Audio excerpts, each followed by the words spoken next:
Luz y sal, hermanos. Vamos a comenzar nuestra clase como lo hacemos siempre, pidiéndole a Dios que nos envíe su Espíritu Santo para que nos ayude a comprender y hacer vida aquello que vamos a ver en nuestra lección de hoy. Te lo pedimos, Señor, en el nombre del Padre, del Hijo y del Espíritu Santo. Amén. El día de hoy vamos a ver la lección número 29, que se titula La reconciliación es vuelta al amor. Como subtítulo, la vida cristiana cumple con toda justicia. Para empezar me voy a detener en esta palabra que significa reconciliación. Por alguna razón los que somos casados estamos más relacionados con esta palabra. Una reconciliación pues no es más que retomar una relación de amistad que se rompió por culpa de alguna de las partes que integran esta amistad. En la relación Dios-hombre también puede haber rupturas de la amistad, siempre por culpa del hombre, no por culpa de Dios. Luego, pues también, así como existen ocasiones en las que nos distanciamos de Dios y le damos la espalda, también existe, bendito sea Dios, porque se lo debemos a su gracia, también existe la posibilidad de que retornemos a la amistad con Dios. ¿Sí? Y es precisamente lo que vamos a ver el día de hoy. Vamos a hablar del sacramento de la reconciliación, que también se le llama penitencia, confesión o perdón de los pecados principalmente, pero es el mismo sacramento, el sacramento de la reconciliación. Como subtítulo, la vida cristiana cumple con toda justicia. La palabra justicia en la vida cotidiana significa darle a cada quien lo que le corresponde. Y a Dios le tenemos que dar el lugar y la importancia que le corresponde. Pero además, en la Biblia, la palabra justicia quiere decir que cumple con la ley de Dios. En la Biblia, cuando ustedes escuchen o lean, José era un varón justo, quiere decir que cumplía con la ley de Dios, que cumple con la ley de Dios. Entonces, la vida cristiana es también cumplir con la ley de Dios, pero no con una parte, sino con toda. Quien viola uno solo de los mandamientos, los está violando todos. ¿Sí me entienden? O sea, yo puedo de los 10 mandamientos cumplirlos a cabalidad y perfectamente 9, pero por uno que me falle, ¿sí? Por ese uno ya no estoy cumpliendo con la justicia. Ya no se puede decir que soy un hombre justo. Supongamos que soy un hombre pues que no roba, que no mata, que no comete impurezas, pero, ¿verdad? Soy mentiroso. Bueno, pues entonces ya no soy un hombre justo, porque la ley de Dios o la cumples toda o no la cumples toda. No hay más que de dos sopas, o sea, no existe la posibilidad de hablar de un cumplimiento parcial de la ley. Eso no existe, o sea, la ley o la cumples o no la cumples. Para San Pablo, por ejemplo, los paganos o un pagano es un hombre sin ley, no un hombre con algo de ley, sino sin ley, o sea, que no cumple ninguna ley. Y no cumple ninguna ley no porque haya dejado de hacer cosas buenas, sino porque algo le falta por hacer, ¿sí? Y nosotros estamos regularmente desde el punto de vista espiritual en esa circunstancia, o sea, hacemos algunas cosas buenas, pero siempre dejamos algo sin hacer. ¿Y qué quiere decir eso? Pues que no cumplimos con toda justicia, que no somos justos. Esa es la realidad de las cosas. Entonces, los peores errores y los peores pecados que puede llegar a cometer un cristiano, los comete precisamente en el momento en el que él o ella se consideran a sí mismos justos. Cuando yo me considero bueno, cuando yo me considero perfecto, cuando yo me considero santo, cuando yo me considero salvado, en ese momento voy a cometer mis peores pecados. ¿Por qué? Porque siempre hay algo que nos falta. ¿Sí? Entonces vamos por partes. Imaginémonos, dice la lección, que una persona de otra religión se aproximara por primera vez a nuestra fe y conociera a nuestro Dios amantísimo, que nos ama, que nos quiere, que nos procura, que nos consiente, que es nuestro Padre, ¿verdad? Nuestro papito, que eso sería la traducción de la palabra Abba, papito, ¿verdad? Imaginémonos que esta persona que pertenece a otra fe o a un credo distinto, imaginémonos que conoce nuestra religión y, y comienza a saborear, ¿sí?, esta idea de Dios que nosotros siempre manejamos, que Dios es nuestro Padre, que Dios nos ama, que Dios nos libera, que Dios nos sana, que Dios nos salva.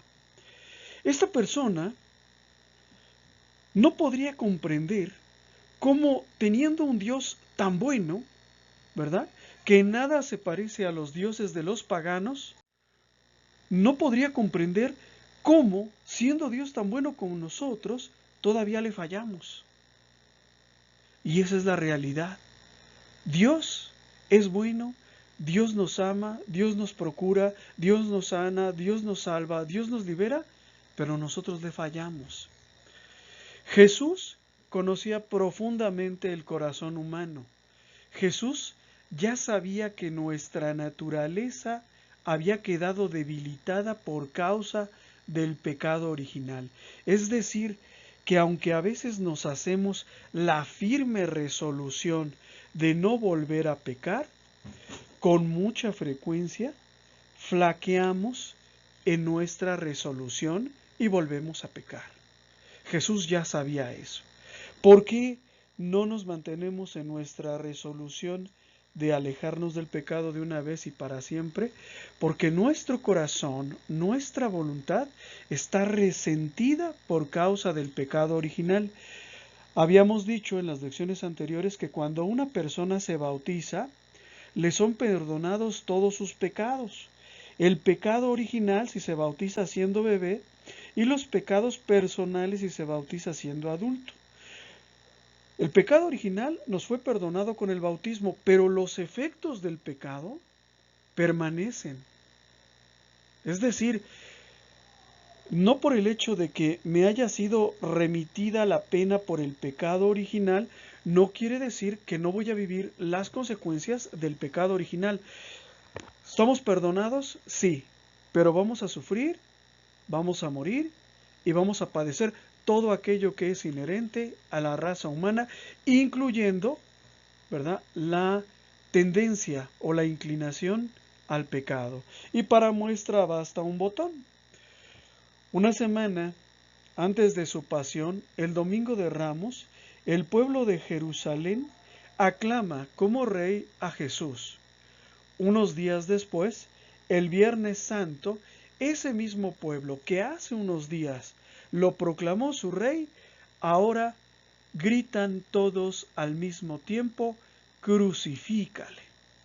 ¿Qué tanto duró su amor por su rey? ¿Qué tanto duró su respeto?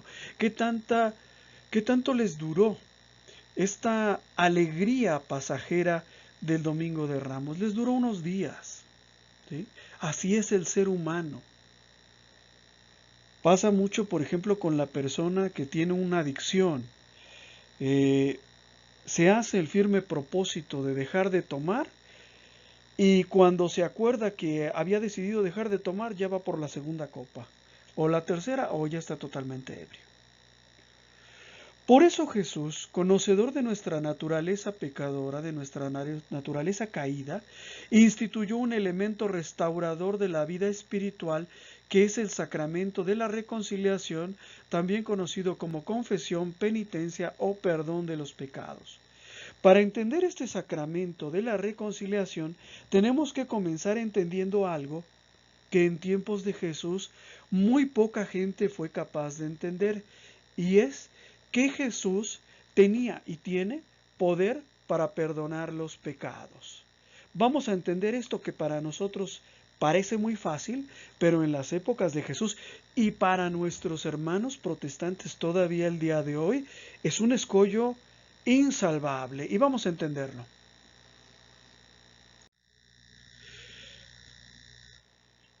El poder de perdonar los pecados. Vamos por partes. Primero, ¿qué es el pecado? Ya lo habíamos dicho. El pecado es una ofensa a Dios.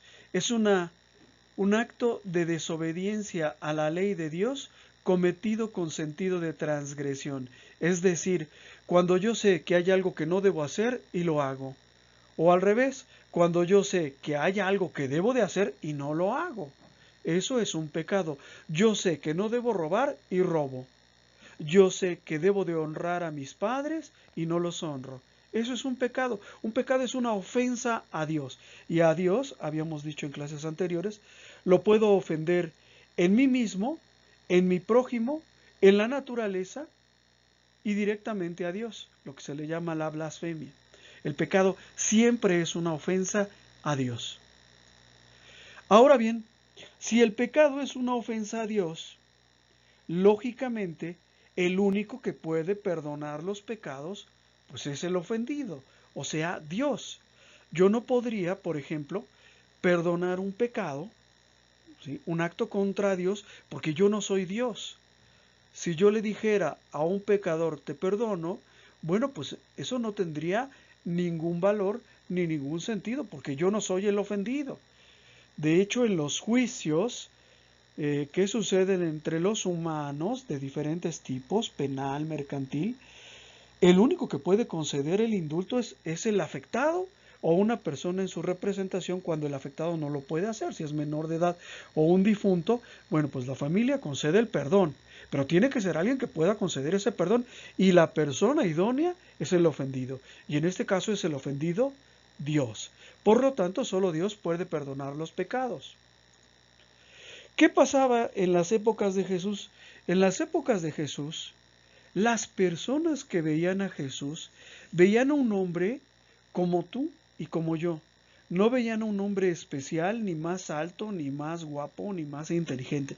Veían a un hombre totalmente ordinario que a algunas personas les decía estas palabras: tus pecados te son perdonados. Jesús perdonaba los pecados. Por eso, para muchos que lo escuchaban, esto les sonaba a blasfemia. Tú te estás haciendo Dios a ti mismo, te estás colocando en el lugar de Dios, perdonando pecados, cosa que a ti no te corresponde. ¿Sí? Si Jesús perdonaba los pecados o Jesús perdona los pecados, es porque Jesús es Dios. Si Jesús es Dios, entonces Jesús podía y podrá perdonar los pecados. Pero esto, ¿cómo lo percibe una persona como tú y como yo de manera sensible? ¿Cómo sentir esa confianza de que verdaderamente he sido perdonado por las palabras que me dijo Jesús? Pues por medio de los milagros. Los milagros que Jesús realizaba, no los realizaba para ganar notoriedad, para ganar fama, para ser admirado o para ser querido. Los hacía para que la persona creyera, sintiera y confirmara que verdaderamente sus pecados le habían sido perdonados.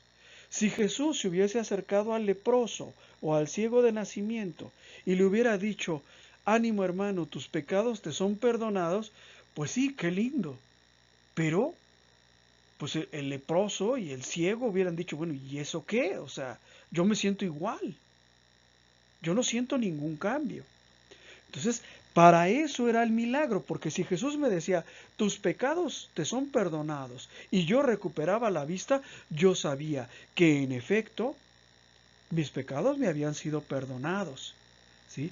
Entonces los milagros eran la firma de Jesús, el certificado de autenticidad de que verdaderamente los pecados te habían sido perdonados. Por eso Jesús realizaba el milagro. Vamos a hablar ahora acerca de los sentimientos que indujeron a Jesús a perdonar los pecados. Primero déjame explicarte una cosa que no lo dice la lección, pero que hace parte del contexto histórico. En las épocas de Jesús, un pecador, como tú o como yo, era una alimaña, ¿sí?, una sabandija a la que tenías que expulsar de tu vida, a la que tenías que extirpar de tu vida y a la que tenías que rechazar con todas tus fuerzas. ¿Sí? El pecador era un ser despreciable. Cosa curiosa porque todos somos pecadores. Entonces, Jesús va a introducir un cambio en la forma de relacionarse con los pecadores que muchos hasta el día de hoy no entienden y otros, ¿verdad?, quisieran desvirtuar. Y vamos por partes. Jesús, a diferencia de sus contemporáneos, de los sumos sacerdotes, escribas y la mayor parte del pueblo israelita, Jesús nos enseña a rechazar el pecado. Jesús no aplaude el pecado. Jesús no aprueba el pecado. Pero Jesús no desprecia al pecador, no rechaza al pecador. Eso es una cosa que las personas de antes y las de ahora no han podido entender, ¿sí? El hecho de que yo a un homosexual lo llame hermano, lo trate con amabilidad, no quiere decir que yo aplauda su pecado, no quiere decir que yo se lo apruebe, ¿sí? O sea, Jesús nos enseña a tratar con amor al pecador, pero a rechazar y alejarnos del pecado, ¿sí? Jesús hacía cosas que en su tiempo eran muy mal vistas, como era acercarse a los pecadores y tener trato con ellos. Uno de ellos fue el mismísimo Mateo. Mateo era recolector de impuestos, era tranza, era corrupto, como llamamos ahora. Era ladrón, porque el que recogía el dinero de los impuestos de Roma, pues siempre acababa siendo un hombre rico porque se quedaba con una parte. No sé por qué siempre pasa así, ¿verdad? Pero así pasaba en aquella época y así pasa ahora. Entonces, Jesús va a hacer algo que la gente no esperaba. Jesús se acerca a los pecadores, los busca y dialoga con ellos. Dialoga con ellos, ¿verdad?, para transmitirles un mensaje, ¿verdad?, para decirles que Dios los ama, para decirles que Dios los llama a la conversión y al arrepentimiento. Entonces, Jesús se acerca a los pecadores no para aplaudir su pecado, ¿verdad?, y decirle a la adúltera, qué bueno, ojalá y tengas más amantes, o decirle al publicano, ojalá y robes más, o tú sigue así y vas a triunfar. No, se acerca a ellos porque trata de conseguir su arrepentimiento y cambio de vida, ¿sí? Y aquí quiero hacer un paréntesis. Lo contrario al arrepentimiento es el orgullo. ¿Por qué se los digo? Porque en este momento la palabra orgullo se interpreta algo así como alegría del ser. Es decir, el día del orgullo gay, el día en el que mostramos felizmente que somos homosexuales y que tenemos relaciones sexuales contra la naturaleza, ¿sí? Y eso no es lo que significa la palabra orgullo. La palabra orgullo es lo contrario del arrepentimiento. El orgullo es negarse a arrepentirse, ¿sí? Y eso lo tenemos que tener muy claro porque por ahí comenzamos desvirtuando los conceptos. Hace unos años, por ejemplo, me tocó tener un debate con un hermano, por las redes sociales, ¿no?, con un hermano que era homosexual. Y él me decía muy contento, ¿verdad? Cuando mis padres se enteraron que yo tenía estas prácticas, me apoyaron. No me pidieron que cambiara, no me dijeron que fuera malo. Me dijeron, hijo, te apoyamos. Si tú lo haces, es bueno. Si tú lo haces, aunque sea contrario a la voluntad de Dios, nosotros estamos contigo. Es decir, le aplaudieron su pecado y él estaba feliz. Y con toda esa alegría participaba en las marchas del orgullo gay, ¿verdad? Pero aquí nosotros tenemos que entender que el orgullo es lo contrario del arrepentimiento y que no toda misericordia es misericordia verdadera. Hay una misericordia verdadera y hay una misericordia falsa, así como hay un amor verdadero y hay un amor falso, ¿sí? Pero bueno, vamos por partes. En nuestra lección tenemos dos ejemplos de conversión logrados por Jesús por medio de su diálogo con los pecadores e ilustrados también por medio de parábolas. El caso más, para mí, más representativo de un pecador que se arrepiente después de conocer a Jesús es el de Zaqueo. Zaqueo era como Mateo, era publicano. Zaqueo tenía una característica personal, que era muy chaparrito, y como todo recolector de impuestos también era un hombre muy rico, ¿no? No sé, pues, como les decía yo, pues así era, ¿no? Lucas en su Evangelio, capítulo 19, lo narra de la siguiente manera, este encuentro entre Jesús y Zaqueo. Y vamos a ver cómo este encuentro va a transformar completamente la vida de Zaqueo. Jesús entró en Jericó, la ciudad de donde vivía Zaqueo, y atravesaba la ciudad. Allí vivía un hombre muy rico llamado Zaqueo, que era el jefe de los publicanos, es decir, el jefe de los que recaudan impuestos. ¿Sí? El gerente, el director general de la Oficina de Recaudación de Impuestos. Él, o sea, Zaqueo, quería ver quién era Jesús. Algo le habían contado de Jesús, algo le habían dicho de Jesús y lo quería conocer, verlo aunque fuera de lejos. Pero no podía a causa de la multitud y porque era de baja estatura. Entonces Zaqueo hizo un esfuerzo para conocer a Jesús. Se adelantó y se subió a un sicomoro, es decir, a un árbol, para poder verlo, porque él sabía que Jesús iba a pasar por allí. Al llegar a ese lugar, Jesús miró hacia arriba, vio a Zaqueo y le dijo: Zaqueo, baja pronto, porque hoy tengo que alojarme en tu casa. Se prenden los focos rojos para todos los judíos que están escuchando a Jesús. Tengo que alojarme en tu casa. Zaqueo es un pecador. Jesús va a ir a su casa.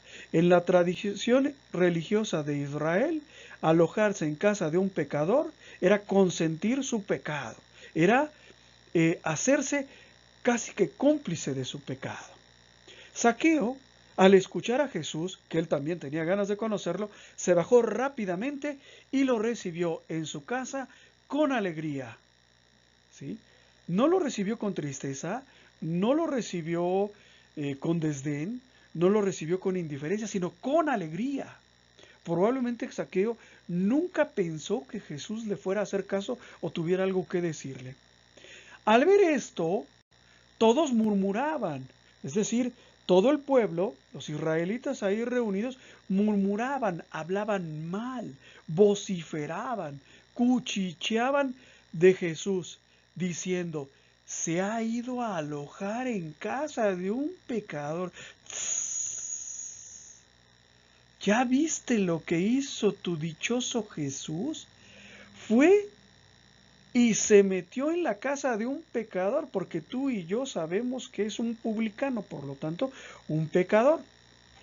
Pero Zaqueo dijo resueltamente, es decir, dijo con decisión, seguramente después de conversar con Jesús un poco. Zaqueo dice: Señor, voy a dar la mitad de mis bienes a los pobres, y si he perjudicado a alguien, ¿verdad?, le voy a devolver 4 veces más. Y Jesús, a esta alegría de Zaqueo, que lo impulsa a decir algo como eso, que refleja su arrepentimiento y su conversión, Jesús le responde con otra frase que se podría decir que también está llena de alegría. Hoy ha llegado la salvación a esta casa, ya que también este hombre es un hijo de Abraham, porque el Hijo del Hombre, o sea Jesús, vino a buscar y a salvar lo que estaba perdido. Zaqueo se alegra porque sabe que Jesús está aquí por él. Y otro ejemplo que tenemos también en la Biblia es una de las parábolas más hermosas que contó Jesús, la parábola del Hijo Pródigo, que más bien se debería de llamar la parábola del Padre Misericordioso. Y Jesús lo cuenta así. Lo voy a leer rápido y nada más voy a resaltar 2 cosas. Jesús dijo también, un hombre tenía 2 hijos. El menor de ellos dijo a su padre, Padre, dame la parte de herencia que me corresponde. Observemos una cosa, ¿cuándo se piden las herencias? Cuando la persona muere. Es decir, este hijo ha tomado la resolución de abandonar el hogar paterno, de alejarse para siempre. Por eso pide que se le dé de una vez ya la herencia que se le tendría que dar hasta que su padre muriera. Y el padre les repartió sus bienes. Ojo, ¿sí? El padre no le dice, pero hijo, aquí estás bien, ¿a dónde te quieres ir? ¿Qué vas a hacer? El padre lo ama tanto que cumple su capricho y le dice, aquí está la cantidad que te corresponde y a tu otro hermano también le voy a dar la cantidad que le corresponde.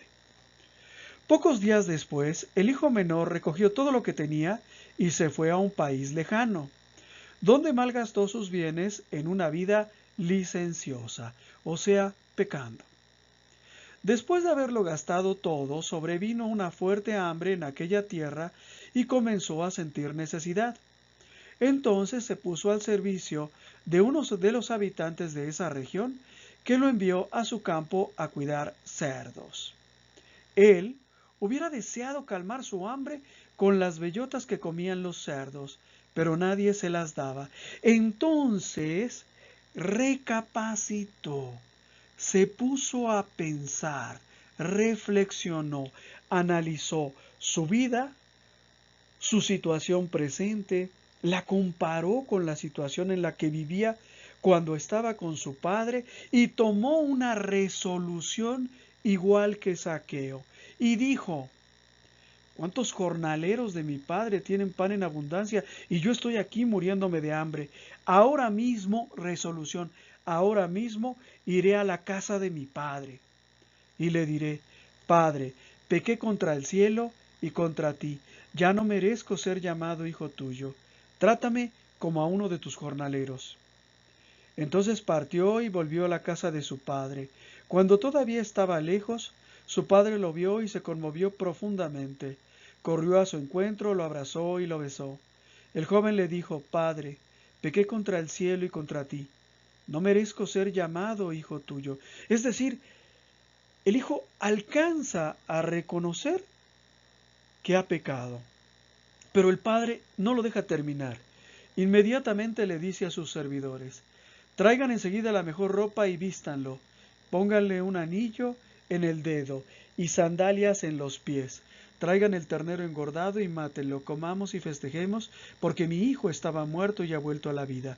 Estaba perdido y fue encontrado y comenzó la fiesta. Aquí tenemos 2 elementos importantes. Uno, reflexionar, hacer un examen de conciencia, recapacitar, y otro, tomar una resolución, pasar de las palabras a los hechos. Zaqueo no dice, Señor, qué hermoso lo que me has dicho, ahora estoy convencido de que Dios es bueno. Él dice, no, yo le voy a devolver su dinero a los que les he robado y le voy a dar la mitad de mis bienes a los pobres. El hijo pródigo también no dice, ay, qué bueno era mi padre. No, él dice, yo voy a regresar a la casa de mi padre y voy a reconocer que he actuado mal. ¿Sí me entienden? Entonces, hay pensamiento, pero también hay acción, ¿eh? No nada más es el pensamiento. ¿Por qué les digo todo esto? Bueno, porque en este momento está de moda lo que Fray Nelson Medina llama la falsa misericordia. Vamos a ver lo que es la falsa misericordia. Y para eso nos va a servir un fragmento de la Biblia en el que se habla de una mujer sorprendida en adulterio. Los escribas y los fariseos le trajeron a Jesús una mujer que había sido sorprendida en adulterio, y poniéndola en medio de todos, dijeron a Jesús, Maestro, esta mujer ha sido sorprendida en flagrante adulterio. Moisés, en la ley, nos ordenó apedrear a esta clase de mujeres, ¿y tú qué dices? Decían esto para ponerlo a prueba a fin de poder acusarlo. Pero Jesús, inclinándose, comenzó a escribir en el suelo con el dedo. Como insistían, se enderezó y les dijo: el que no tenga pecado, que arroje la primera piedra. E inclinándose nuevamente, siguió escribiendo en el suelo. Al oír estas palabras, todos se retiraron, uno tras otro, comenzando por los más ancianos. Jesús quedó solo con la mujer, que permanecía allí, e incorporándose le preguntó: Mujer, ¿dónde están tus acusadores? ¿Alguien te ha condenado? Ella le respondió: Nadie, Señor. Entonces Jesús le dijo: Yo tampoco te condeno. Vete y no peques más en adelante. Palabra de Dios, te alabamos, Señor.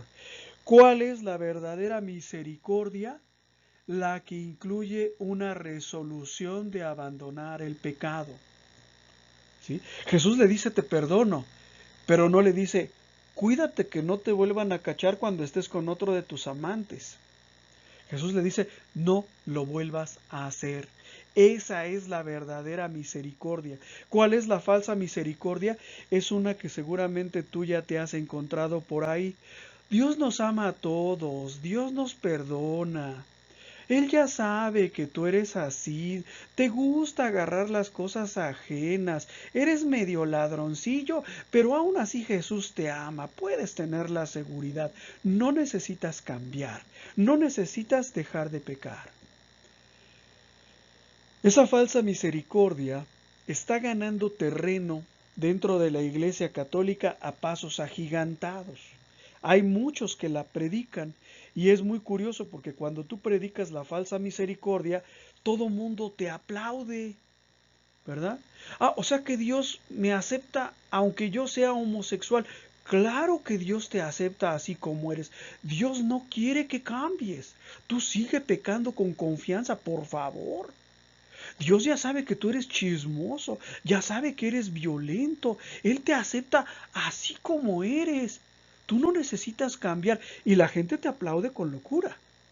¿Por qué? Porque la falsa misericordia es atractiva. No hay una resolución de cambio. Y hay que tener cuidado con esto porque los que enseñan la falsa misericordia enseñan a un Jesús que no es el verdadero Jesús. Jesús le dice a la adúltera: yo no te condeno, o sea, yo te perdono, pero cambia, pero abandona el pecado.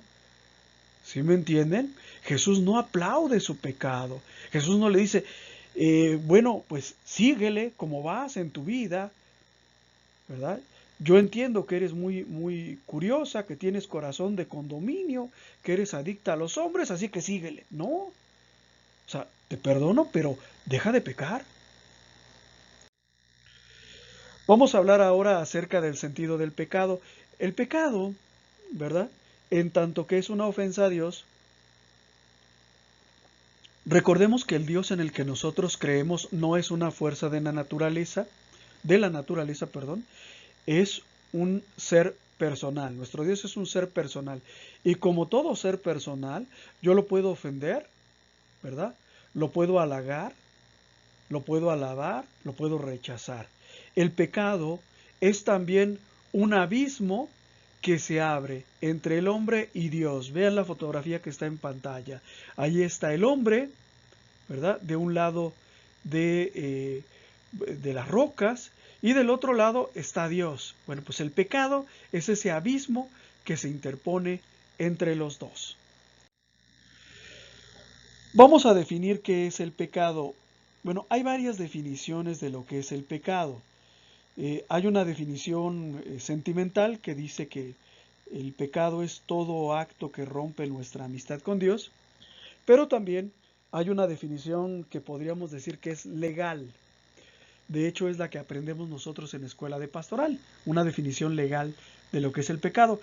El pecado se le llama así a toda acción u omisión del hombre que entra en conflicto con la ley de Dios. Es decir, a todo lo que hacemos o dejamos de hacer, pero que nos pone en conflicto con la ley de Dios. ¿Cuál es la ley de Dios? El decálogo, los 10 mandamientos. El pecado también es un acto de no amor. Dios es amor. De manera que todo acto que ofende a Dios es un acto de no amor. O sea, el que no ama a su prójimo peca. Y por el contrario, el que ama no peca. Por ejemplo, si tú amas a tu prójimo, pues no lo vas a robar, no lo vas a matar, no le vas a mentir, no lo vas a golpear. San Agustín definía al pecado como cualquier pensamiento, palabra u obra contraria a la ley de Dios. Entonces, fíjense bien, ya habíamos dicho que pecado es todo lo que hacemos o dejamos de hacer y que entra en conflicto con la ley de Dios. San Agustín añade los pensamientos, porque los pensamientos también son actos, las palabras también son actos, ¿sí? Y por supuesto las obras. El pecado es una decidida rebelión contra la autoridad de Dios. Por el pecado, el hombre prefiere su propia complacencia y desafía la ley de Dios. Habíamos dicho en alguna de las clases anteriores lo que es el acto humano y habíamos dicho que para que exista el acto humano tiene que haber dos ingredientes, la inteligencia y la voluntad. Si la voluntad o la inteligencia están afectados, entonces ya no hay acto humano. Bueno, el pecado se da cuando yo sé que hay algo que no debo de hacer y lo hago, o cuando yo sé que hay algo que tengo que hacer y lo dejo de hacer. Por ejemplo, si yo sé que no debo ser adúltero, y la palabra de Dios lo dice infinidad de veces, y soy adúltero, yo, con pleno conocimiento de causa y con todo el deseo de mi corazón, decidí, ¿verdad?, que voy a preferir mi propio placer y mi propio bienestar, ¿verdad?, en lugar de Dios. Tengo dos alternativas, obedecerle a Dios o mi propio placer, y yo decidí mi propio placer. Por eso dice también la lección que el pecado es una decidida rebelión contra la autoridad de Dios. Por eso el pecado en materia grave priva al hombre de la amistad con Dios. ¿Cuál es el pecado en materia grave? Pues los pecados que se dirigen contra los 10 mandamientos, ¿sí? Esos son los pecados en materia grave: robar, matar, ser adúltero, mentir. Quiero hacer aquí un pequeño paréntesis para reflexionar junto con ustedes un pensamiento que en alguna ocasión Fray Nelson Medina en alguna de sus conferencias hacía. Estamos acostumbrados en el mundo moderno, en el que hacemos tantas cosas malas, estamos acostumbrados a pensar que una persona buena es aquella que no hace el mal. Y no, los buenos no son los que no hacen el mal. Los buenos son los que hacen el bien, los que cumplen la ley de Dios. Nosotros que somos padres de familia, por ejemplo, cuando vemos que nuestros hijos no van a misa, que no comulgan, ¿verdad?, que no se acercan a los sacramentos, a veces nos consolamos diciendo, bueno, pero mi hijo es un buen chico, se porta bien en la casa, trae buenas calificaciones, no se droga, o sea, no hace ningún mal. Sí, pero el no hacer el mal no significa ser bueno, y eso también es muy importante. Los buenos son los que hacen el bien y especialmente o más específicamente los que cumplen con la ley de Dios. Entonces, discúlpame, pero perdóname, si tu hijo saca buenas calificaciones, pero no comulga, tu hijo no es bueno. Si tu hijo, ¿verdad?, en casa es correcto, ¿verdad?, tiene buenos modales, discúlpame, pero eso no significa que sea bueno, ¿sí? Y esto es importante tenerlo en mente, porque a veces se nos hace, como no se mete con nadie, ¿verdad? Un concepto budista se podría decir de la bondad. Mi hijo no se mete con nadie, entonces es bueno. Sí, no va a misa, pero es bueno. No, tu hijo no es bueno. Nuestros hijos no son buenos si no van a misa. No son buenos si no cumplen los mandamientos. Ahora vamos a hablar de los efectos del pecado. Desde nuestras primeras clases de pastoral estamos acostumbrados a hablar de dos tipos de pecado. Más adelante vamos a ver que hay más. El pecado venial, que es un pecado en materia leve, y el pecado mortal, que es un pecado en materia grave. Pecado en materia leves, por ejemplo, como enojarse, como hablar mal, es decir, un pecado que podemos decir pequeño. Muchos de esos pecados en el mundo actual pues no se les considera ni pecados. Imagínate, por ejemplo, que vas caminando por la calle y hay unos chicos jugando fútbol. Tú vas pasando y uno de ellos te da un balonazo en la cabeza y tú volteas muy enojado y le dices, fíjate, tarugo. Ahí ya te enojaste con él y ya lo ofendiste verbalmente. No lo golpeaste, no lo mataste, pero sí cometiste un pecado. Ese es un pecado venial, que no por ser venial es menos importante. Los pecados veniales tienen también consecuencias. Las consecuencias del pecado venial son estas. Debilita la voluntad del hombre y le aficiona al alejamiento de Dios, predisponiéndole para cometer el pecado mortal. Si yo me enojé con este hermano que me dio el balonazo y lo sigo haciendo, ¿verdad? Pues a lo mejor después ya no, pues voy a decirle alguna grosería, sino tal vez le golpeo o algo peor.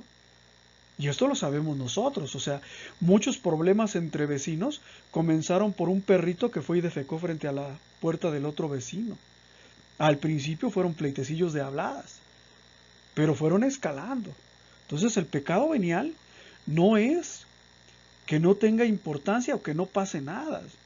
Es lo mismo, o sea, cuando tú ves un video pornográfico de 1 minuto, tú puedes decir, mira, no le estoy siendo infiel a mi esposa con el cuerpo, pero ese pecado que estás cometiendo te predispone para un pecado todavía mayor. ¿Sí? Pecados veniales y pecados mortales. ¿Qué es el pecado mortal? Ya lo decíamos, es una falta grave que corta la comunicación, la corriente de vida espiritual entre Dios y el hombre. Se acaba la amistad entre el hombre y Dios. El hombre se vuelve enemigo de Dios y se hace acreedor a la condenación eterna. Es decir, si yo tengo un pecado mortal y muero en este instante, me voy al infierno. Me voy al infierno, porque el infierno existe, aunque ahorita haya tantos que nieguen esa parte importante de la doctrina cristiana. El infierno existe. Y yo me hago acreedor a la condenación eterna si muero en pecado mortal. Vamos a ver ahora la clasificación de los pecados. Además del pecado venial y del pecado mortal, hay otros pecados que no porque no los conozcamos no suceden, suceden más pronto de lo que nos imaginamos. El pecado original. ¿Cuál es el pecado original? Lo veíamos en nuestras primeras lecciones de escuela de pastoral. Es el que cometieron nuestros primeros padres. ¿Qué hicieron estos muchachos? Desobedecer a Dios por soberbia, inspirados por el diablo. El pecado original es el que cometieron nuestros primeros padres. Tú y yo no cometimos ese pecado. Sin embargo, por el hecho de ser hijos de la raza humana, tú y yo nacimos bajo los efectos del pecado original. ¿Cuáles son esos efectos? La muerte, el dolor, el sufrimiento, la dificultad para distinguir entre lo bueno y lo malo, la inclinación al pecado, la dificultad para controlar nuestras pasiones, ¿verdad? Nuestros afectos. Esto es una herencia, ¿verdad? Digamos, una secuela, sería más propio decir, del pecado original. El pecado actual viene de acto. El pecado actual es la acción, lo que hacemos, u omisión, lo que no hacemos, personal que cada uno de nosotros cometemos y del cual somos personalmente responsables. El pecado actual es el que tú haces, el que yo hago. Por ejemplo, robar, matar, mentir. Si yo robo, yo he pecado, he cometido un acto que es pecaminoso. El pecado habitual. El pecado habitual no es propiamente un pecado en sí, sino que es el estado de pecado. Es decir, hay veces que cometemos tanto un pecado, que lo hacemos tantas veces, que ya ni lo podemos ver como pecado. Por ejemplo, ¿verdad? Un hombre que desde su más tierna infancia observó que su papá golpeaba a su mamá, pues cuando crezca lo va a ver como algo tan natural que cuando alguien le diga que es malo que golpee a su esposa, él no te va a entender por qué. Una persona, por ejemplo, que ha sido deshonesta tantas veces, por ejemplo, eh, tomando ventaja en las operaciones comerciales, quedándose con los cambios, el día que tú le digas que eso es robar, te va a decir, pero ¿cómo? O sea, eso no es robar, eso es ser listo. ¿Sí? Entonces, el pecado habitual es muy difícil de distinguir.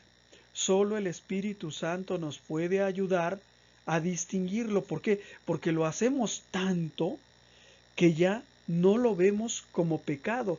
Peor aún si es un pecado que comete todo el mundo. Por ejemplo, la esclavitud. En las épocas en las que había esclavos, que alguien predicara contra la esclavitud, pues a muchos les parecía que estaba totalmente loco, ¿verdad? Un ejemplo muy clásico que casi todos hemos vivido de pecado habitual es vivir en unión libre. O sea, cuando yo vivo en unión libre con una mujer, ¿sí? Aunque la ame, por el hecho de no estar bendecidos por el sacramento del matrimonio, estamos viviendo en pecado. O sea, estamos viviendo en la fornicación, ¿sí? Solo que lo hemos hecho tantas veces, llevamos tantos años viviendo así, que ya se nos volvió un hábito. El pecado ajeno. ¿Cuál es el pecado ajeno? Es el pecado que se comete inducido por otra persona. Cuando nosotros, valiéndonos de nuestra posición social, nuestra posición en nuestros centros de trabajo, utilizamos esa posición como padres, como catequistas, para hacer que otro peque. Por ejemplo, el escándalo, ¿sí? Si yo, por ejemplo, acostumbro visitar templos protestantes y participar en actos de culto protestante, pues aún sin decirlo, estoy invitando a los otros a que hagan lo mismo.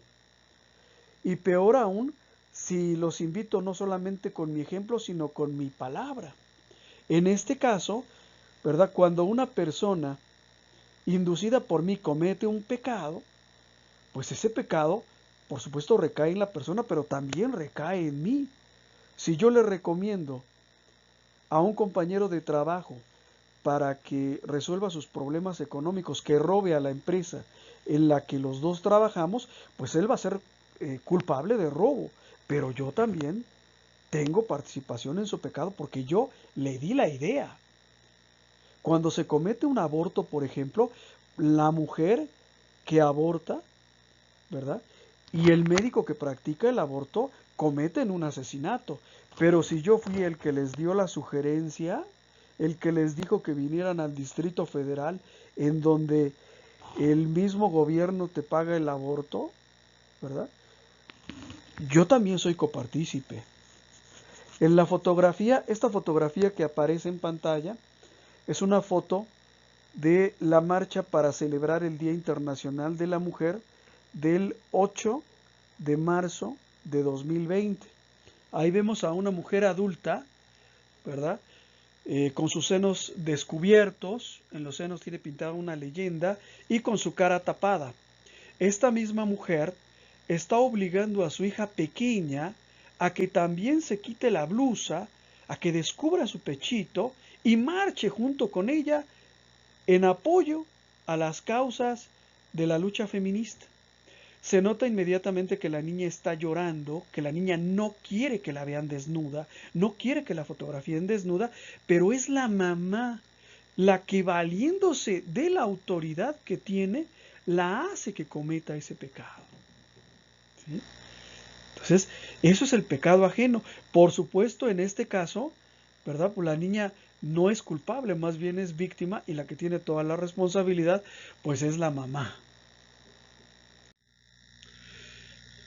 Pecados contra el Espíritu Santo. Estos pecados son muy comunes también en nuestro tiempo. ¿Por qué se les llama pecados contra el Espíritu Santo? Porque el mismo pecador, con su actitud, impide la acción de la gracia en sí mismo. Es decir, Dios actúa dentro de mí, pero yo, con mi actitud, hago que esa gracia vaya a parar en el vacío, que se desperdicie, que no sirva para nada. Y hay 5 situaciones de pecado contra el Espíritu Santo. Primero, desesperación de obtener la salvación. Son aquellos que dicen, mira, yo he pecado tanto y he hecho tantas cosas malas que a mí Dios nunca me va a perdonar. ¿Tú cómo sabes que tú eres Dios? ¿O acaso crees que la misericordia de Dios es tan pequeñita que hay algo que no te pueda perdonar? Si te arrepientes de corazón, Dios te va a perdonar, ¿sí? Es pecado que tú te pongas en el lugar de Dios y que digas que la misericordia de Dios es pequeña. También es pecado contra el Espíritu Santo el polo contrario, presunción de obtener la salvación sin necesidad de merecerla. Son aquellos que creen que porque pertenecen a un determinado culto, a un determinado credo, a una determinada secta, ya están salvados. Esto es muy común verlo sobre todo entre los protestantes, ¿verdad? Yo como pertenezco a tal congregación, yo ya estoy salvado. Y por ahí hay algunos que dan hasta certificados de salvación. Pues no. Bueno, nosotros somos católicos, así que te tienes que ganar la salvación, ¿ok? Y Dios verá si te la da o no te la da, pero tú tienes que hacer méritos. Tercero, obstinación de permanecer en el pecado. Sí, ya sé que estoy mal, ya sé que estoy pecando, ya sé que estoy robando, ya sé que estoy viviendo con la esposa de otro, pero quiero seguir así porque así soy muy feliz. Porque así me va muy bien. Robando me va muy bien. Es decir, me obstino, ¿sí? Me decido a permanecer en el pecado. Impenitencia final, es decir, no me arrepiento en el último instante de mi vida. Simplemente así viví toda mi vida y así voy a vivir. Y quinto, resistencia a la verdad. Ya sé que Jesús solo fundó una iglesia, pero yo aquí en esta iglesita de garage soy pastor y gano diezmos y gano muy bien. Sí, tiene usted razón, Jesús inventó una sola iglesia, Mateo 16, 18. Esa iglesia es la que llaman iglesia católica. Sí, yo lo sé, pero yo aquí me va muy bien y yo no voy a aceptar lo que usted está diciendo. De hecho, por ejemplo, en el diálogo con los protestantes, que yo he tenido muchos, ya no tantos, antes sí eran muchos, yo me doy cuenta, por ejemplo, cómo ellos te hacen muchas preguntas, pero te las hacen no con el fin de que les des tu punto de vista o les des una respuesta. No es su finalidad llegar al fondo de las cosas o conocer la verdad. Su finalidad es meterte el pie para que tropieces en tu fe. Y eso es una forma de resistirse a la verdad, ¿sí? Si yo, por ejemplo, ya me di cuenta de que lo que yo estoy haciendo es pecado, ¿sí? Pues el seguirlo haciendo significa obstinación. Si yo ya sé que es verdad aquello y me niego a aceptarlo, ¿verdad? Por ejemplo, si mi esposa ya fue casada con alguien antes por la iglesia, es esposa de otro. Esa es la verdad. La resistencia a la verdad es cuando yo no acepto la verdad. Cuando yo no acepto, ¿verdad? Alguno o todos los artículos contenidos en el credo. Por ejemplo, sí creo en un solo Dios, pero no creo en la virginidad de María, pues ahí ya me estoy resistiendo a la verdad. ¿Por qué? Porque sí dije que creía en Dios, pero no en la iglesia. Y eso es muy común, ¿eh? Más común de lo que te imaginas. Que haya personas que te digan, creo en Dios, pero no en la iglesia. O creo en Dios, pero no en la virginidad de María. O pero no en el infierno. Pero no creo en la vida eterna. ¿Sí? Pero no creo que Dios sea justo y le dé a cada quien lo que le corresponde. Yo no lo creo. Pues en ese momento me estoy resistiendo a la verdad. ¿Vale? Entonces los pecados contra el Espíritu Santo se cometen con mucha frecuencia, sobre todo en un tiempo como este. Dentro y fuera de la Iglesia Católica se cometen. El pecado de omisión. Omitir es dejar de hacer. El pecado de omisión es el no cumplimiento de una obligación que impone la ley de Dios o la ley de la iglesia. Por ejemplo, la ley de Dios dice honrarás a tu padre y a tu madre. Supongamos que mi padre me abandonó siendo un niño pequeño y que mi mamá tuvo que mantenernos con mucha dificultad y que por esa razón yo me alejo de mi padre y no le quiero tender la mano ahora que está viejo. Bueno, pues estoy pecando. ¿Por qué? Si yo no le digo nada, no le insulto, no lo ofendo, ni siquiera le hablo. Sí, pero tampoco lo ayudas. ¿Sí? Tampoco le honras. Tampoco le das alegrías. O por ejemplo, cuando nos negamos a ayudar a la iglesia en sus necesidades, uno de los mandamientos de la iglesia, que la iglesia como institución divina tiene también derecho a imponernos mandamientos, y los mandamientos de la iglesia son 5. Uno de ellos es ayudar a la iglesia en sus necesidades. Si yo, por ejemplo, ¿sí?, no doy diezmo, estoy pecando por omisión. Bueno, ahí me pongo el saco. Yo solo comencé a dar diezmo como cuando ya iba en séptimo, octavo grado de escuela de pastoral. Entonces me di cuenta de que yo estaba pecando en ese aspecto, ¿verdad? Porque yo, pues, gano bien o ganaba bien y pues no socorría a la iglesia en sus necesidades, así que es un pecado de omisión, ¿sí? Entonces fíjate bien, es pecado por no hacer. También existe el pecado de silencio. ¿Qué es el pecado de silencio? Cuando yo, por mi silencio, ¿sí?, por callarme, por cerrar la boca, permito que un pecado se cometa o que una injusticia se cometa. Cuando yo escondo algo que sé que estoy obligado a declararlo, estoy pecando. Por ejemplo, cuando una persona es castigada injustamente por un delito que no cometió, que yo sé quién lo cometió, yo sé que fue mi hijo, yo sé que fue mi papá, yo sé que fue mi hermano, pero no lo denuncio, estoy pecando de silencio. Y eso pasa con mucha frecuencia.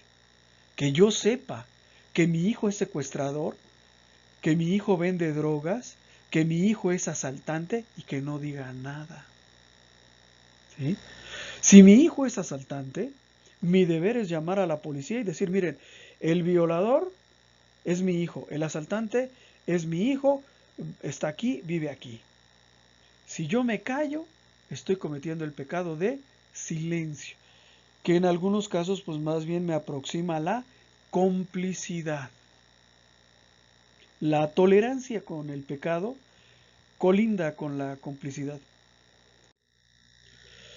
El pecado de sodomía. ¿Cuál es el pecado de sodomía? Es el uso antinatural del sexo. Por ejemplo, la homosexualidad, el lesbianismo, la zoofilia y todas las formas de impureza sexual que el mundo de hoy admite sin tapujos, pero que la palabra de Dios considera un pecado. Por ejemplo, en pantalla tenemos a dos muchachas muy guapas que unen sus manos para formar un corazón. ¿Qué quiere decir o qué quieren indicar con este corazón? Que son amantes. Se ven felices, pero están cometiendo un pecado. ¿Quién lo dice? ¿Lo digo yo? No, no lo digo yo. ¿Lo dice la iglesia? No, no lo dice la iglesia. Entonces, ¿quién lo dice? La palabra de Dios.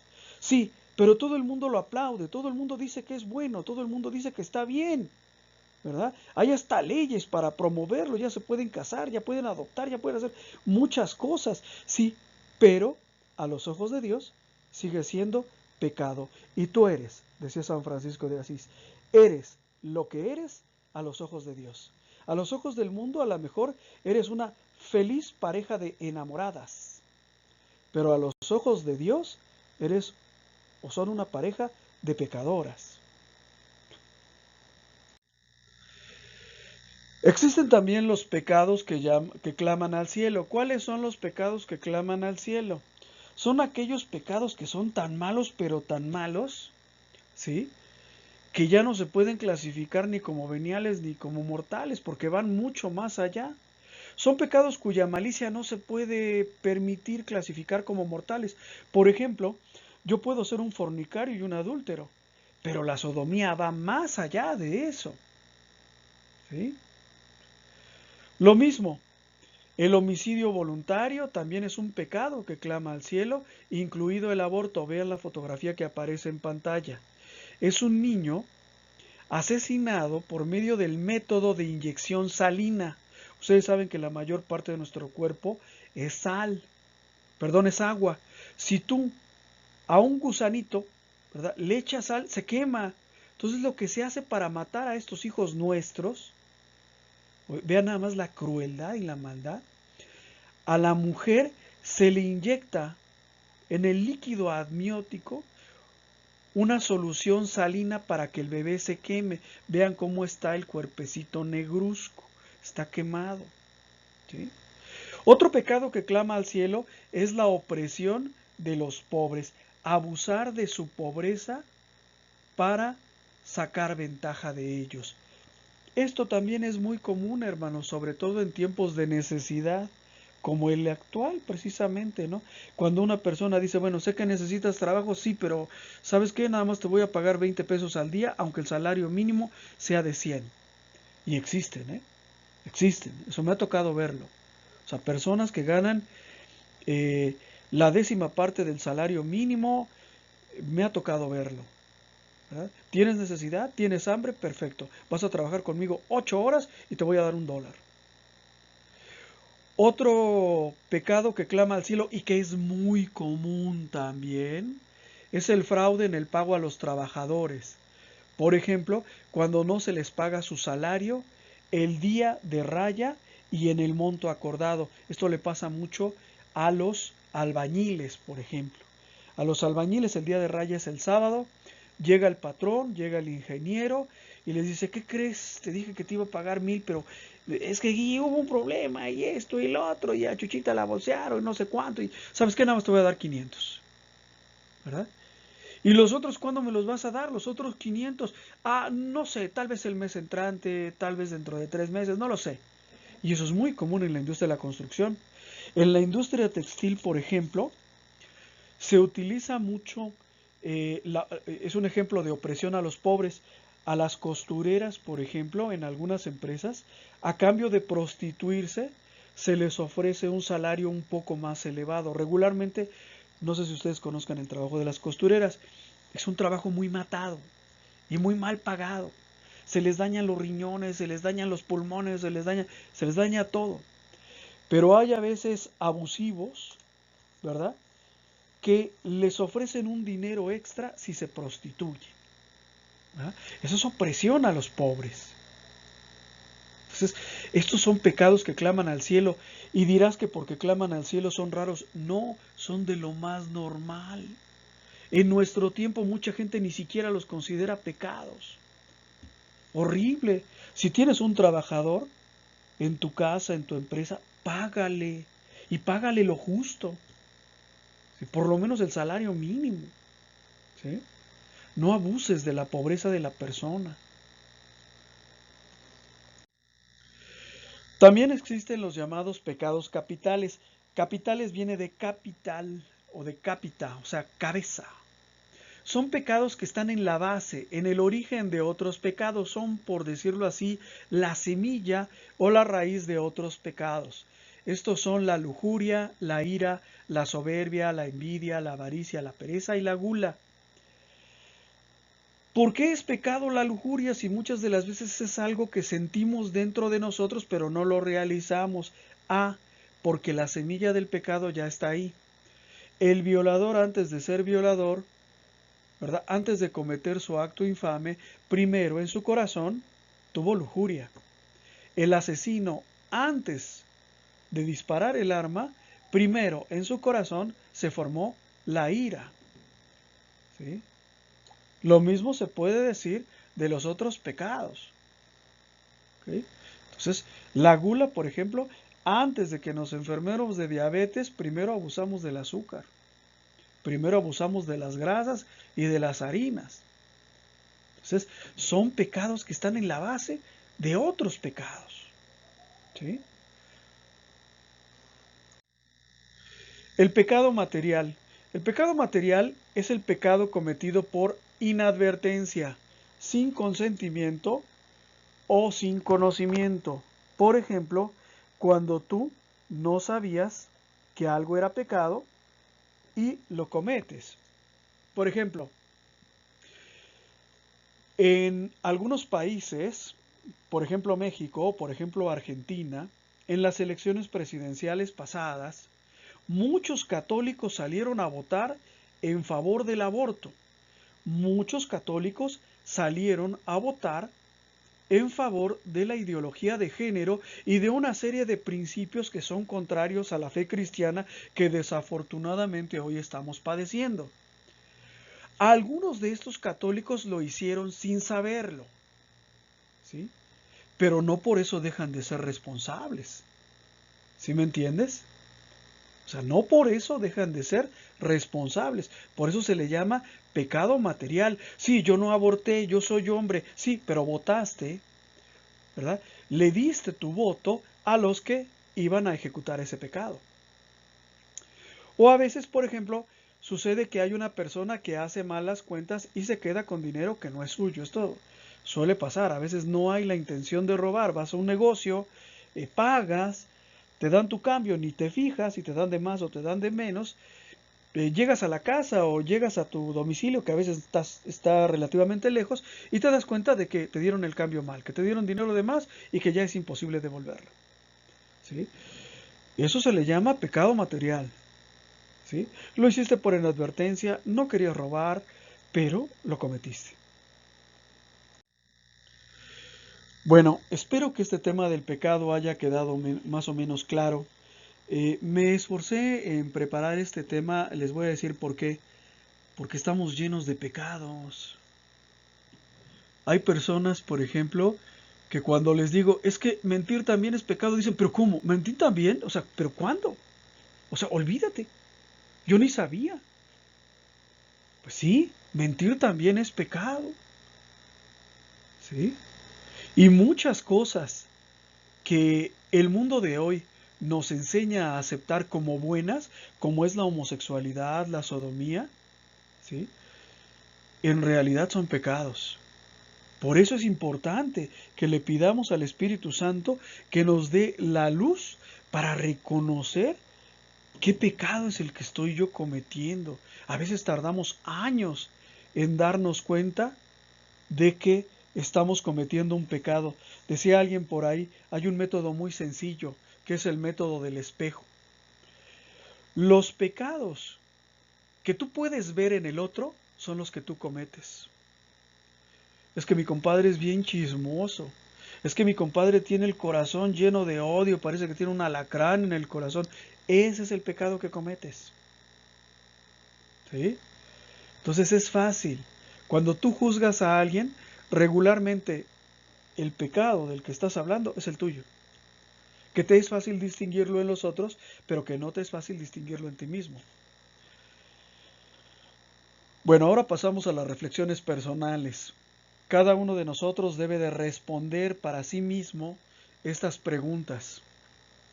¿He sido consciente de los efectos que el pecado causa en mí? O sea, el pecado que yo cometo, que yo he cometido, trae consecuencias. ¿He sabido distinguir cuáles son esas consecuencias? A veces, por ejemplo, cuando yo he pecado, porque yo no soy perfecto, te causa una cierta tristeza, ¿eh? Se vuelve uno melancólico. Entonces, el pecado causa efectos. ¿Has sido consciente de los efectos que el pecado causa en ti? Segunda pregunta, ¿he despreciado los efectos del pecado? Es decir, cuando hago un pecado y siento arrepentimiento, siento la tristeza por lo que hice, ¿cuál es la actitud que adopto hacia esa tristeza? ¿Me propongo no volverlo a cometer o me propongo no volver a sentir tristeza y pecar con alegría? ¿No? Había una hermana que una vez se salió de escuela de pastoral y la fuimos a ver a su casa y le decíamos, bueno, la llamábamos, ¿no? A que regresara a escuela de pastoral. Pero oiga, hermana, ¿por qué se sale? Y mire, y esto. Y ella me dice, es que yo tenía que dejar la iglesia, dice, porque sentía que si seguía con ustedes, después ya no iba a poder pecar a gusto. Es decir, muchos desprecian los efectos del pecado. El arrepentimiento no es malo, ¿eh? Que sientas esa tristeza por haber pecado es bueno. Considéralo una gracia de Dios. Tú todavía te das cuenta de cuando has hecho mal. Siguiente pregunta. Si digo amar a Dios, ¿evito todo lo que me impida llegar a Él? O sea, ese amiguito, esa amiguita, ¿verdad? que me induce, que me invita, que me sonsaca para que yo peque, ¿verdad? ¿Lo evito o no lo evito? O al contrario, me gusta estar con él, me gusta estar con ella. Siguiente pregunta, ¿cómo ando en fe, en esperanza, en amor de Dios y del prójimo? ¿Cómo anda mi fe? ¿Cómo anda mi esperanza? ¿Cómo anda mi amor a Dios y mi amor al prójimo? Poquito, poquito es nada. Dice la palabra de Dios en el libro del Apocalipsis, Dios nos quiere fríos o calientes. Siguiente pregunta, cuando me siento con poco entusiasmo en las cosas de Dios, ¿me examino interiormente, no sea que haya algo que me aparta de Él? A veces pasa y es muy frecuente, yo creo que todos hemos pasado por momentos así, en los que nos decidimos a dejar escuela de pastoral, nos decidimos a abandonar nuestro ministerio. Me ha pasado varias veces, ¿eh? No crean que a mí no me ha pasado, o sea, a mí también me ha pasado donde yo digo, mira, yo ya tenía hasta mi plan de cómo iba a dejar el ministerio. Me fui de director a Villa del Real, allá en Tecámac, regreso y yo ya tenía mi plan. Cuando regrese no me voy a reportar con mis hermanos de escuela de pastoral, simplemente ya no voy a ir y así me salgo y me quedo fuera. Cuando pierdo el entusiasmo, sí me pongo a pensar en qué habrá pasado conmigo, qué habré hecho mal. Siguiente pregunta, ¿hago con frecuencia mi examen de conciencia pormenorizado? Porque no es suficiente, decir los pormenores de una situación. Observen ustedes cuando nos vamos a confesar, cómo nuestras confesiones tardan mucho. ¿Saben por qué tardan mucho? Porque contamos muchos detalles inútiles. Y contamos muchos detalles inútiles porque no queremos reconocer nuestro propio pecado. El padre Javier Alvarado Soria, por ejemplo, nos enseñaba, dime lo que eres. No me digas lo que hiciste, dime lo que eres. Regularmente cuando nos confesamos hacemos esto. Bueno, estaba yo en la fiesta, había varias personas sentadas conmigo, estábamos tomando cerveza y una de esas personas sacó el nuevo iPhone que tiene 5 cámaras, que cuesta más de 25,000 pesos, y entonces yo lo vi y dije qué bonito teléfono y comenzamos a platicar y comenzamos a tomar y luego esa persona dijo voy al baño y entonces cuando se fue al baño yo me di cuenta de que lo había olvidado en la mesa y entonces yo agarré el teléfono y lo coloqué en mi bolsillo y me fui para mi casa sin decir nada. Y conté todo un chisme que al final no me llevó a nada. Es muy sencillo, di lo que eres. Soy ratero, ¿sí? Soy fornicario, soy chismoso, soy mentiroso, soy asesino. Pero como no queremos decir eso, por eso, cuando nos confesamos le damos vueltas y metemos muchas palabras y contamos detalles que creemos que minimizan nuestra responsabilidad. Y claro, mucho de esto tiene que ver con el hecho de que no hagamos un examen de conciencia pormenorizado. Y pormenorizado quiere decir honesto, verdadero. Siguiente pregunta, ¿existe algo o alguien, puede ser una cosa, pero también puede ser una persona, ¿existe algo o alguien que se interpone como un muro entre Dios y yo? ¿Estoy dispuesto a quitar ese estorbo y arrojarlo lejos de mí?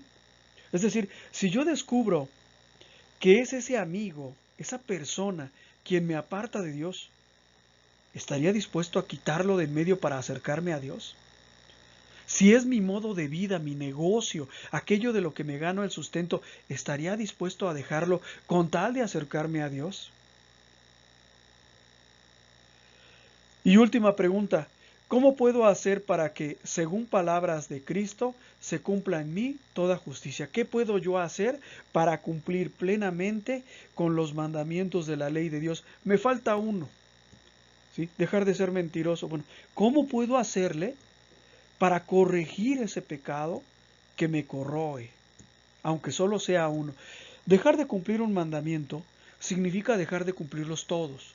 O sea, los mandamientos o se cumplen o no se cumplen. No está de que se cumplen medio medio, o sea, eso no existe. O sea, o cumples los mandamientos o no los cumples. Nada más. Entonces, ¿cómo puedo hacer yo para que se cumpla en mí toda justicia, para que yo realmente cumpla con todos los mandamientos. Hasta aquí nuestra reflexión, hermanos. Vamos a pasar ahora a nuestra resolución. Nos ponemos todos de pie y decimos fuerte y claro: yo sé, Señor, que en la raíz de todo pecado está la complacencia del yo. Con tu gracia he de vencer y contradecir mi yo, para que nunca me aparte de ti. Huiré de toda ocasión de pecado. Muchas gracias, hermanos. Pues eso es todo por hoy. Quiero pedirles su oración por el mundo entero que ahorita está pasando por esta pandemia y también por nuestro país. En este momento ustedes saben bien que el gobierno actual está tratando por todos los medios de imponer el aborto en todo México. Entonces, pues hagan oración porque ayer se aprobó la reelección para diputados y senadores. Es decir, una cosa que es, incluso se podría decir, contraria al sentimiento del mexicano, se aprobó ayer, aprovechando que por el coronavirus, pues muchos diputados de oposición no se presentaron. Entonces ahorita están aprovechando para hacer y deshacer de México lo que se pueda. ¿Sí? Entonces hagan oración por si no eres mexicano, por tu país, y si somos mexicanos, pues por México. Que Dios los bendiga y los guarde. Nos vemos la próxima semana. Muchísimas gracias. Muchas gracias por tu atención. Esperamos que este video haya sido de tu agrado. Nuestro trabajo se mantiene gracias a las aportaciones de amigos y benefactores. Si nace de tu corazón hacer alguna aportación y tienes posibilidad de hacerlo, aquí te dejo mis datos bancarios. Si no puedes hacer alguna aportación, con una oración es más que suficiente. Que Dios te bendiga y muchas gracias.